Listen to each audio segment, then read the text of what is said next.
നമസ്കാരം, എല്ലാവർക്കും ആദ്യമായിട്ടൊരു ശുഭദിനം നേരുന്നു.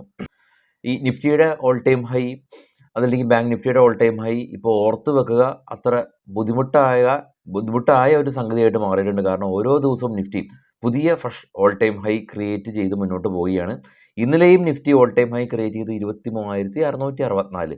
ബാങ്ക് നിഫ്റ്റിയുടെ ഓൾ ടൈം ഹൈ ഇന്നലെ ക്രിയേറ്റ് ചെയ്തു 51,957. അപ്പോൾ ഇന്നലത്തെ ദിവസം വളരെ പ്രത്യേകത ഉള്ള ഒരു ദിവസമായിരുന്നു. ഒരേ ദിവസം തന്നെയാണ് നിഫ്റ്റിയും ബാങ്ക് നിഫ്റ്റിയും ഒരുമിച്ച് ഓൾ ടൈം ഹൈ ക്രിയേറ്റ് ചെയ്തത്. ബാങ്ക് നിഫ്റ്റിയിലുള്ള ICICI bank, HDFC bank, axis bank തുടങ്ങിയ മുൻനിര ബാങ്കിങ് കമ്പനീസ് ശക്തമായ റാലി രേഖപ്പെടുത്തി. ഇന്നലെ ബാങ്ക് നിഫ്റ്റി 1000-ലേറെ പോയിന്റ് റാലി രേഖപ്പെടുത്തി. ഇന്നലെ നിഫ്റ്റിയിൽ പ്രോഫിറ്റ് ബുക്കിംഗ് കണ്ടിട്ടുകൂടിയും നിഫ്റ്റീനെ ഒരു 120 പോയിന്റ് ഇൻട്രാഡേ ലോയിൽ നിന്ന് ഉയർത്തിക്കൊണ്ടുവരാനായിട്ട് ബാങ്ക് നിഫ്റ്റി ഹെൽപ്പ് ചെയ്തിട്ടുണ്ട്. അപ്പോൾ ഇന്നലത്തെ ദിവസം FIIസും DIIസും മത്സരിച്ച് ബൈ ചെയ്ത ഒരു ദിവസമായിരുന്നു. FIIസും DIIസും കൂടി ഇന്നലെ ഇന്ത്യൻ മാർക്കറ്റിൽ ബൈ ചെയ്തിട്ടുള്ളത് 15,000 കോടിക്ക് മുകളിലാണ്. 15,000 കോടി. FIIs ഏകദേശം 7,500 കോടി രൂപയ്ക്ക് മുകളിൽ ബൈ ചെയ്തു. അപ്പോൾ എന്തോ FIIസിന് ഫേവറബിൾ ആയിട്ടുള്ള ഒരു കാര്യം മാർക്കറ്റിൽ സംഭവിച്ചിട്ടുണ്ട്.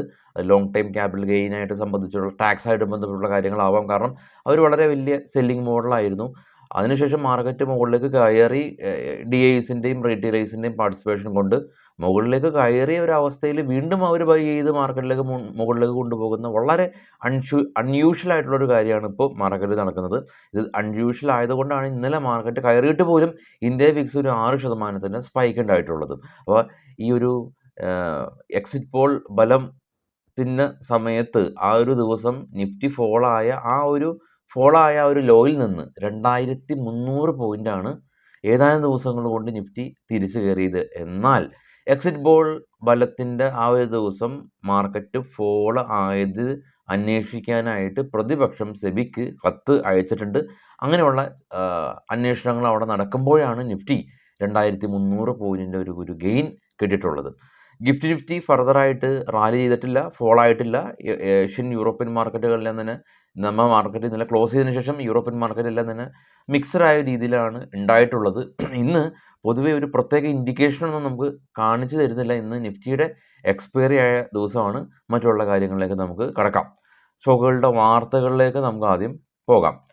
ഇന്ത്യയിലെ ലീഡിംഗ് ആയിട്ടുള്ള ഡിസ്കൗണ്ട് ബ്രോക്കറാണ് അപ്സ്റ്റോക്ക്. അപ്സ്റ്റോക്കിൻ്റെ അക്കൗണ്ട് ഓപ്പൺ ചെയ്യാൻ താല്പര്യമുള്ള ആളുകൾക്ക് ഫസ്റ്റ് കമൻറ്റിൽ നമ്മൾ പിൻ ചെയ്ത് വെച്ചിട്ടുണ്ട്. ചാർജുകളെല്ലാം തന്നെ വളരെ കുറവാണ്. കൂടാതെ തന്നെ ഈ ഓപ്ഷൻ ചെയ്യുന്ന ആളുകൾക്ക് ഫാർ OTM അവൈലബിൾ ആണ്. സെല് ചെയ്യുന്ന ആളുകൾക്ക്, ബൈ ചെയ്യുന്ന ആളുകൾക്ക് സ്റ്റോക്കുകളെല്ലാം തന്നെ പണയപ്പെടുത്തി ഫണ്ട് റൈസ് ചെയ്ത് ബൈ ചെയ്യാനായിട്ടൊക്കെ സാധിക്കും. അപ്സ്റ്റോക്ക് അത് ഫെസിലിറ്റേറ്റ് ചെയ്യുന്നുണ്ട്. ആദ്യം സ്റ്റോക്കിൻ്റെ വാർത്തകളിലേക്ക് നമുക്ക് പോകാം. മാസ് ഫിനാൻസ് സർവീസ് കമ്പനി ഇവർ 400 കോടി രൂപ ക്വാളിഫൈഡ് ഇൻസ്റ്റിറ്റ്യൂഷണൽ പ്ലേസ്മെൻറ്റിലൂടെ റൈസ് ചെയ്യുന്നുണ്ട്. PNB ഹൗസിംഗ് കമ്പനി ഇവരുടെ പ്രൊമോട്ടേഴ്സ് ഏഷ്യ ഓപ്പർച്യൂണിറ്റീസ് ഫണ്ട് ഈ PNBയിൽ ഏകദേശം ഒരു 4.2% സ്റ്റേക്ക് ബ്ലോക്ക് ഡീലിലൂടെ വിൽക്കാനായിട്ടുള്ള പദ്ധതി ഉണ്ട്, ശ്രദ്ധിക്കുക. സൺ ഫാർമ കമ്പനിക്ക് ഒരു വാർണിംഗ് ലെറ്റർ കിട്ടിയിട്ടുണ്ട്. US ഡ്രഗ് കൺട്രോൾ അതോറിറ്റി ഇവരുടെ പ്ലാനിൽ ഇൻസ്പെക്ഷൻ നടത്തി ഒരു വാർണിംഗ് ലെറ്റർ കൊടുത്തു. ജെൻസോൾ എഞ്ചിനീയറിംഗ് കമ്പനി ഇവരുടെ ബാറ്ററി ബിസിനസ് എക്സ്പാൻഡ് ചെയ്യാനായിട്ട് തീരുമാനിച്ചിരിക്കുന്നുണ്ട്. ഗുജറാത്തിൽ നിലവിൽ ഇവർക്ക് ബാറ്ററി മാനുഫാക്ചറിങ് ഫെസിലിറ്റി ഉണ്ട്.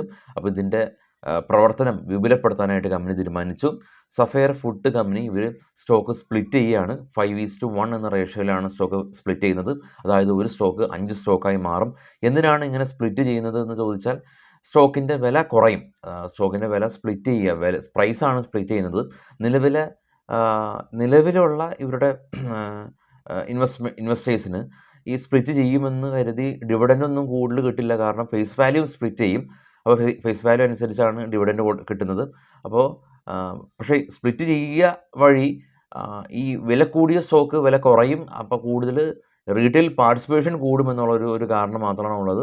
ഫോർ എക്സാമ്പിൾ MRFൻ്റെ സ്റ്റോക്ക് നമുക്ക് ബൈ ചെയ്യാൻ സാധിക്കില്ല. അവർ സ്പ്ലിറ്റ് ചെയ്യുകയാണെങ്കിൽ നമുക്ക് ബൈ ചെയ്യാൻ പറ്റും എന്നുള്ളൊരു കാര്യം എപ്പോഴും മനസ്സിൽ വെച്ചാൽ മതി. GMR അർബൻ കമ്പനി ഇവർ ബോഷ് ഗ്ലോബൽ സോഫ്റ്റ്വെയർ ആയിട്ട് ഒരു പുതിയ ബിസിനസ് കോൺട്രാക്റ്റ് സൈൻ ചെയ്തു.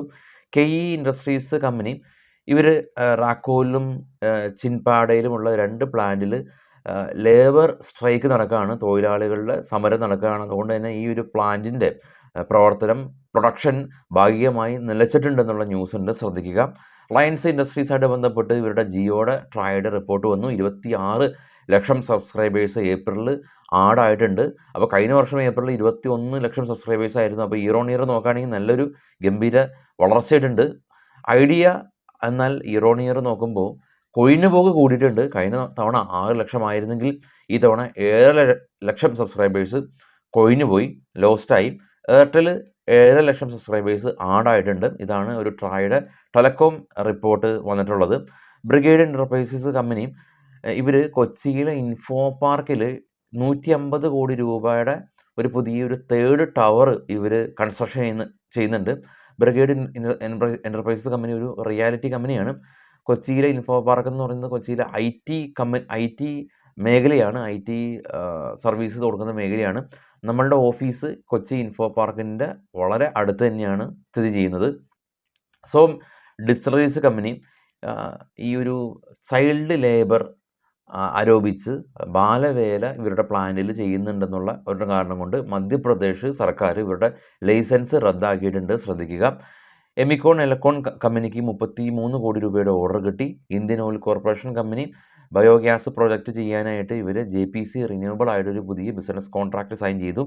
TTK പ്രസ്റ്റീജ് കമ്പനി ഇവരുടെ 5 year long time strategy build ചെയ്യാനായിട്ട് അസിസ്റ്റൻ എന്ന് പറയുന്ന ഒരു മേജർ IT ഈ ഒരു കൺസൾട്ടൻറ്റ് കമ്പനിയായിട്ട് ഇവർ കരാറിൽ ഏർപ്പെട്ടു.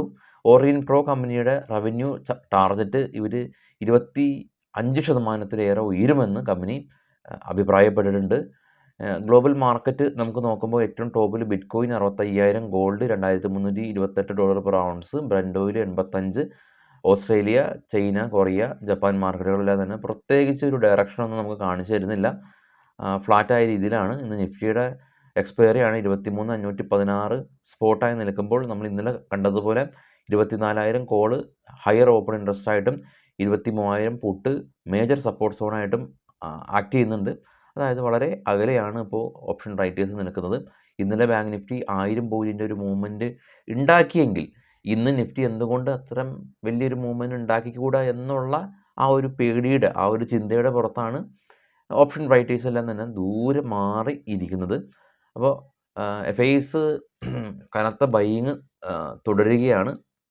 അപ്പോൾ ഈ ഒരു റാലി എത്ര പേര് എൻജോയ് ചെയ്തിട്ടുണ്ട് എന്നുള്ള കാര്യത്തിൽ സംശയമുണ്ട്. കാരണം നിഫ്റ്റിയൊക്കെ ഓൾ ടൈം ഹൈ ഒക്കെ എത്തിയ സമയത്ത് റീറ്റെയിലേഴ്സ് എല്ലാം തന്നെ പ്രോഫിറ്റ് ബുക്ക് ചെയ്ത് ഇറങ്ങിയിട്ടുണ്ടാവാം ഭൂരിഭാഗം റീറ്റെയിലേഴ്സ്. എന്നാൽ ലോങ് ടൈം ഇൻവെസ്റ്റേഴ്സ് അവർ അവരുടെ പൊസിഷൻ ടൈറ്റായിട്ട് ഹോൾഡ് ചെയ്തു. അവർക്ക് ഇമ്മൻസ് ആയിട്ടുള്ളൊരു റിട്ടേൺ കിട്ടി. സ്റ്റോക്ക് മാർക്കറ്റ് എന്ന് പറയുന്നത് ലോങ് ടൈം ഒരു വെൽത്ത് ക്രിയേറ്റ് ചെയ്യുക എന്നുള്ളൊരു രീതിയാണ്. ട്രേഡിംഗ് എന്ന് പറയുന്നത് ഒരു day to day revenue generate ചെയ്യുന്ന ഒരു മെത്തേഡാണ്. അപ്പോൾ രണ്ടും രണ്ടായിട്ട് എടുക്കുക, രണ്ടായിട്ട് കാണാം. Thank you all.